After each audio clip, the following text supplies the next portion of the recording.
Hello, I am Brian Downs, and this is still a republic if you can keep it. It is Tuesday, October 14th, about 10:45 in the a.m. I'm coming to you from Orlando, Florida, and the Trump cabal has falsely indicted Letitia James. Of course, Letitia James, as a law enforcement official in the state of New York, led the case against the Trump organization that proved in court that the Trump organization, Donald Trump's primary business, the real estate investment empire, was not so much a real estate empire, but a fraud empire that did a little bit of real estate on the side. It routinely lied and lied and lied and lied again about the value of its assets to its advantage. If it was applying for a loan and putting up buildings as collateral, it would claim that the buildings were worth much more than they were. If it was time to pay taxes, they would claim that the buildings are worth much less. And this was their standard pattern of behavior for at least a decade. The court imposed something like a $400 million or $500 million penalty. That's being debated in the appeals process, but no one in the appeals process, no court anyway, has overturned the basic decision, the basic finding that Donald Trump and his business is a fraud. So, of course, President Trump has made sure that Letitia James is now facing criminal prosecution, allegedly for, get this, mortgage fraud of her own, but on a much smaller scale. Letitia James is not a billionaire, but rather a woman who owned a few modest residential properties. This is all well known. Here's my particular point. No one complained about Letitia James. No bank, no lender, no person went to the authorities, to law enforcement, and said Letitia James has cheated me, has robbed me, has defrauded me. No law enforcement agency looked into this. No sheriff, no city police department. What happened was that Donald Trump sent one of his MAGA cultists, a man named Pulte, who's in the federal government, to look at Letitia James's mortgage records with Fannie Mae and Freddie Mac, which are federal entities that help to provide mortgages to Americans.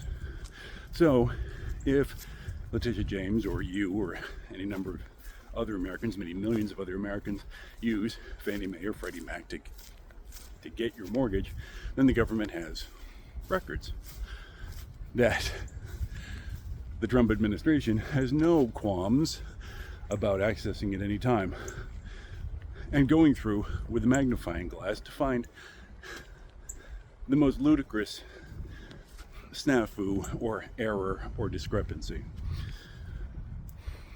Again, no one ever complained about Miss James. No one ever went to the police and said, Letitia James has cheated me or my bank or my company.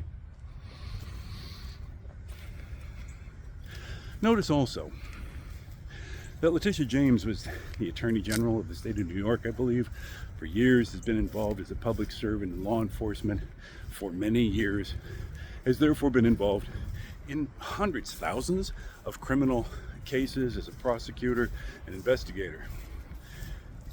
Apparently, they couldn't find any wrongdoing in any of those cases. The best they could find is a small discrepancy in a mortgage application. Now, is that mortgage fraud, the discrepancy of this kind or that? No. Fraud, by its legal definition, is only present when the perpetrator deliberately lies, knows they are lying, and is lying for the purpose of getting something of value that they have no legal right to. More money, fewer fees, less taxes, etc. To prove fraud, you have to prove that the person intended to commit fraud. You can't just find a smudge on the paperwork and say fraud. Notice, of course, that Eric Siebert, who was the U.S. Attorney in the Eastern District of Virginia, was given instructions to go after Letitia James and wound up resigning or being fired. That's exactly which took place is something of a debate, but certainly was forced out of his position because he would not pursue either James or Jim Comey in a related matter, because there was no evidence of a crime. So, Donald Trump sends in Lindsay Halligan, his handpicked cultist, a woman whose only experience has been as an insurance lawyer in South Florida, to make a total fool of herself in both the Letitia James case and the James Comey case.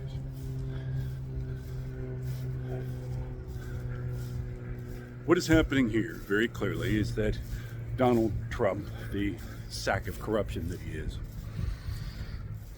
is pleased to use the power of the presidency and the vast amounts of data available to the federal government to attack and intimidate and terrorize and attempt to destroy anyone who has ever contradicted him or tried to bring him to account for his long career as a fraudster, as Letitia James proved in court. Now, suppose Letitia James is convicted of some wrongdoing regarding her mortgages. Does that change the fact that the Trump organization was a fraud? Does that change the outcome of that case in New York that James spearheaded against this criminal cabal? It does not. But what this proves is that the Trump cabal will use all their resources to attack anyone who tells Donald Trump no, who puts any boundary on his behavior in any way or at any time. We, the Americans, find this unacceptable. Yet another reason that Donald Trump must be impeached.